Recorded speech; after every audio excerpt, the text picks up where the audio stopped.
Ever had trouble connecting to a Wi-Fi that doesn't show up automatically? Don't worry, in this quick guide, I will show you how to manually edit any Wi-Fi networks in Windows step by step. First, click on the Start menu, then select Settings.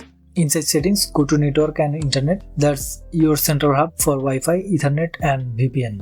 Now click Wi-Fi on the left sidebar, then choose Manage Known Networks. This shows all networks your PC remembers. Next, click Add a new network. Type the network name or SSID. Choose the security type, usually WPA2 or WPA3. Then enter your Wi-Fi password carefully. You can check connect automatically if you want Windows to join whenever it's in range, and enable connect even if the network is not broadcasting if it's a hidden network. Finally, click Save. Your Wi-Fi network is now added and your PC will connect automatically when available.